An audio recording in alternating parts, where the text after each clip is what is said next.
Hello, I'm going to begin a third video about learning our emotions together and studying them in the classroom setting, in the learning process.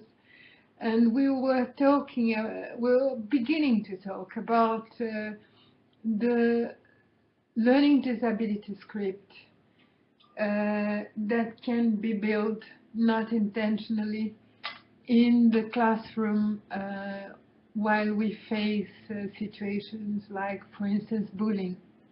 That's where I end up my last video. So as Dr. Donald Nathanson describes, arrogance, haughtiness, disdain for the accomplishment of others, jealousy, envy, and greed are only a few defensive attitudes and emotions that characterize those for whom self-awareness is more painful than pleasant. For those whose lives are ruled by shame, anything that can reduce the self-esteem of others can assist them to feel better about themselves in relation to those others.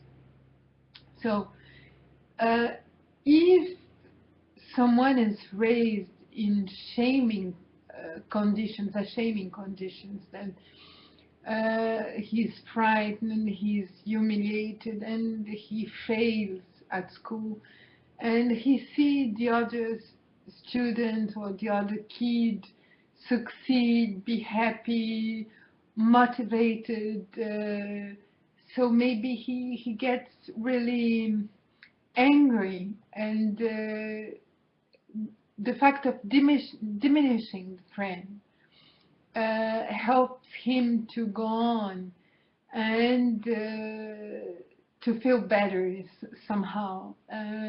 So it's like this. For those whose lives are ruled by shame, anything that can reduce the self-esteem of others can assist them to feel better about themselves in relation to those others. That would be the roots of the bullying mechanism. So how can we change this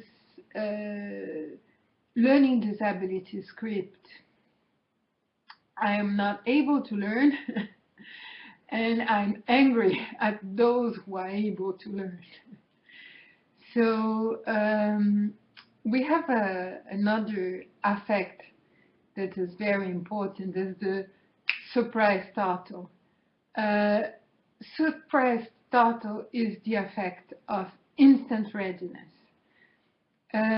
Surprise startle is the effect involved when we stop someone's word, when we create a situation that requires an immediate fresh start.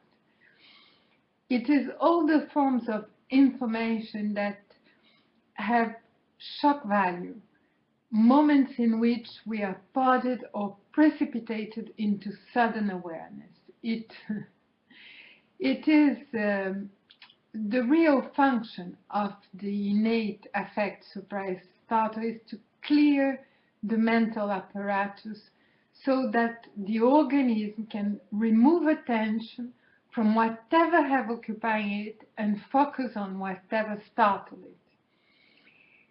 It reminds me a lot of the Zen teachings and the teachings of a Vietnamese monk,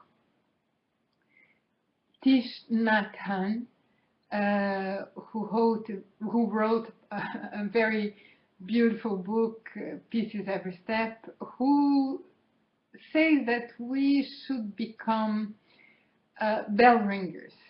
That so he wants to teach us to be bell ringers. And I'm going to read a passage of this beautiful text of Thich Nhat Hanh.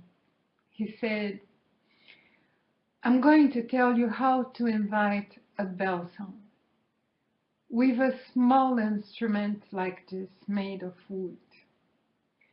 The tranquility in us, the peace in us, we have to call them.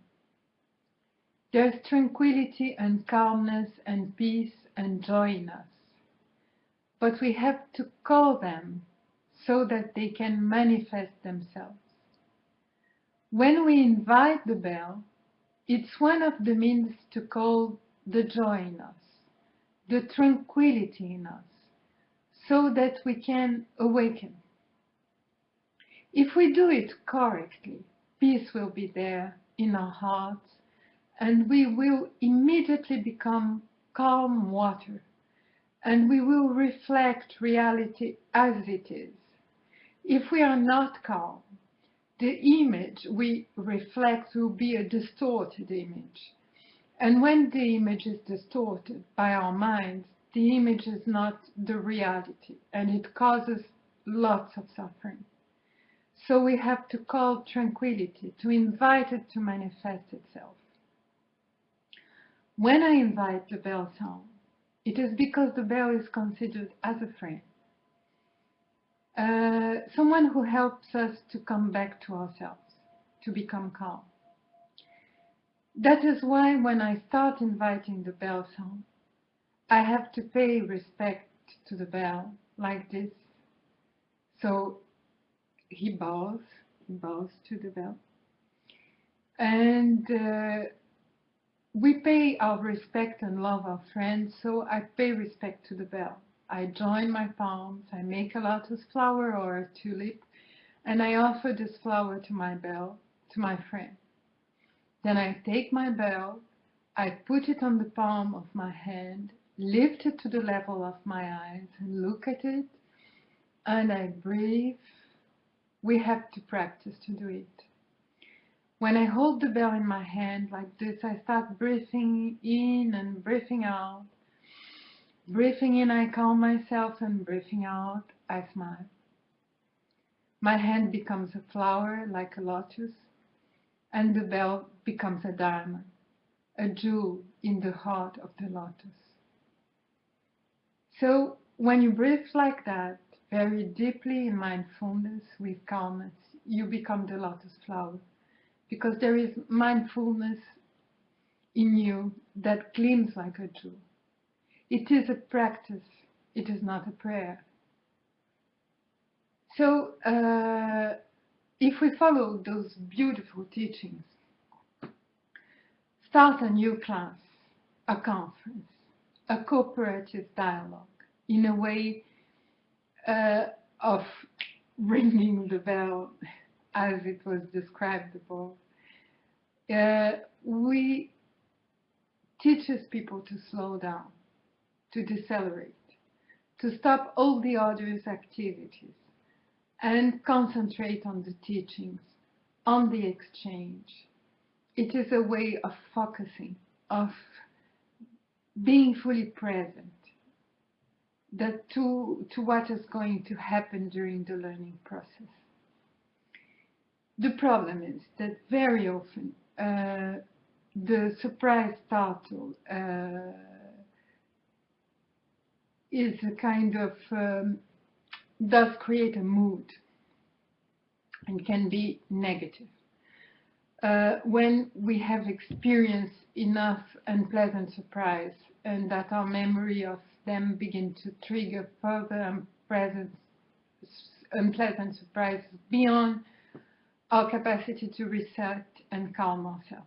Such, I believe, is the case in the post-traumatic stress disorder, says Dr. Donald Nathanson.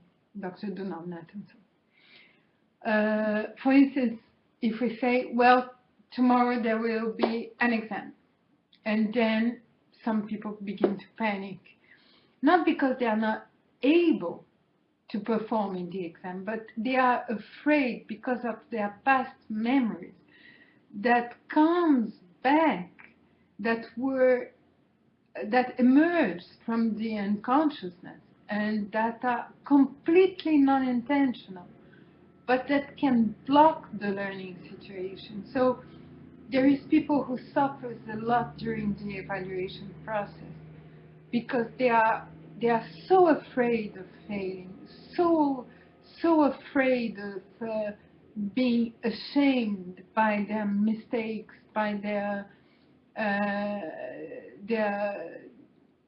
imaginary failure before it happens, that they can run away from the test, that they can stop to go at school or at the university, or they can copy everything desperately because they know I will never succeed without cheating or whatever. But it's a difficult situation for them, and we have to go through the fact that some people feel bad in the classroom, and we have to study the negative effects. So my next video will be about the negative effects in the classroom, and try to see how, not intentionally, we encourage sometimes the disability learning script and disability of learning script, or we could say the learning disability script. I beg your pardon for the bad English. I'm learning. I'm taking this risk, and it's been very interesting for me to learn about our emotions with you. I hope to meet you very soon in the next video, and try to go deeper in our negative emotions in the classroom. Thank you very much for your attention.